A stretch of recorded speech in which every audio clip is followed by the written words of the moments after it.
மக்களே, இன்னைக்கு இந்த வீடியோல ரொம்ப சிம்பிளான விஷயத்த பத்தி தான் நான் உங்களுக்கு எக்ஸ்ப்ளைன் பண்ண போறேன். நெறைய பேர் கேட்கிற விஷயம் என்னன்னு சொல்லி பார்த்தீங்கன்னா, என் பிஎஃப் அமௌண்ட்ட நான் வந்து கிளைமுக்காக சப்மிட் பண்ணிட்டேன். எத்தன டேஸ்ல எனக்கு ப்ராசஸ் ஆகும் அப்படின்னு சொல்ற இன்ஃபர்மேஷன் தான் இந்த வீடியோல நான் உங்களுக்கு எக்ஸ்ப்ளைன் பண்ண போறேன்.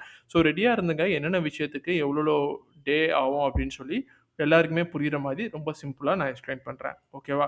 ஃபர்ஸ்ட்டு எடுத்தோனே பிஎஃப் ஃபைனல் செட்டில்மென்ட். அதாவது பிஎஃப் வந்து ஃபைனல் அமௌண்ட்ட நீங்க வித்ட்ரா பண்றீங்க அப்படின்னு சொல்ற சூழ்நிலையில நீங்க ஃபார்ம் 19 சப்மிட் பண்ணுவீங்க. ஆனா பிஎஃப் ஃபைனல் செட்டில்மென்ட் நீங்க பண்ணணும்னா, நீங்க வந்து 2 மந்த்ஸ் வந்து அன்எம்ப்ளாய்டா இருந்திருக்கணும். அப்படி நீங்க பிஎஃப் அமௌண்ட்ட நீங்க ஃபுல் ஃபைனல் செட்டில்மென்ட் பண்ணதுக்கப்புறம் 3-15 வொர்க்கிங் டேஸ்ல உங்களுக்கு அமௌண்ட் ப்ராசஸ் ஆயிடும். பிஎஃப் அட்வான்ஸ் வித்ட்ரா பண்றீங்க due to multiple reason. Medical emergency, housing needs, இல்ல எசென்ஷியல் நீட்ஸு அப்படின்னு சொல்ற ரீசனுக்காக நீங்க பண்றீங்கன்னா, அந்த டைம்ல 1-7 வொர்க்கிங் டேஸ் ஆயிடும். பென்ஷன் அமௌண்ட்ட நீங்க வித்ட்ரா பண்றீங்க அப்படின்னு சொல்ற டைம்ல ஃபார்ம் 10சிய நீங்க சப்மிட் பண்ணுவீங்க. பென்ஷனுக்கான ப்ராசஸ் எப்பொழுதுமே அதிகமாகும். அதனால 7-20 டேஸ் கிட்ட உங்களுக்கு ஆயிடும்.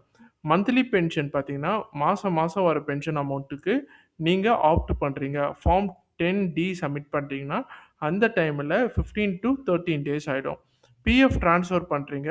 Old to new employer transfer பண்றீங்க.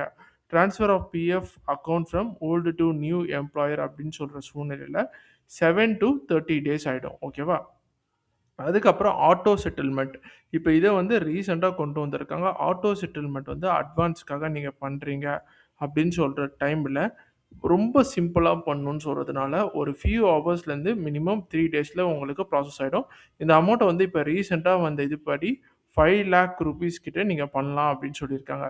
இதுவே டெத் கிளைம் அதாவது எம்ப்ளாயி இறந்து போயிட்டாங்க அப்படின்னு சொல்ற சூழ்நிலையில, அவங்க ஃபேமிலி மெம்பர்ஸ்க்கு அந்த அமௌண்ட் போய் சேரும். அது வந்து 15-13 டேஸ் கிட்ட ஆகும்.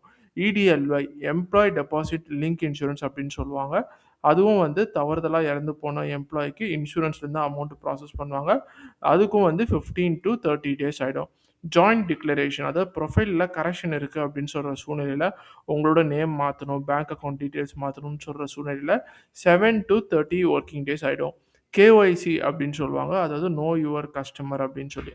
உங்க Aadhaar card, PAN card and உங்களோட பாஸ்போர்ட் சைஸ்ல இருக்க டீட்டெயில்ஸ் மாத்தணும்னா 1-15 வொர்க்கிங் டேஸ் ஆயிடும். ஓகேவா? இந்த பேசிக்கான இன்ஃபர்மேஷன் எல்லாரும் தெரிஞ்சு வச்சுக்கோங்க. உங்களோட பிஎஃப் கிளைம் வந்து எவ்வளோ நாள்ல ப்ராசஸ் ஆகும் அப்படின்னு சொல்ற டீட்டெயில்ஸ நான் இங்க ஃபுல்லா குடுத்து வச்சிருக்கேன். மறக்காம இந்த வீடியோவ ஃபுல்லா பார்த்ததுக்கு ரொம்ப நன்றி. இன்னொரு நல்ல வீடியோல நான் உங்கள பார்க்குற வரைக்கும் tata bye bye. Take care.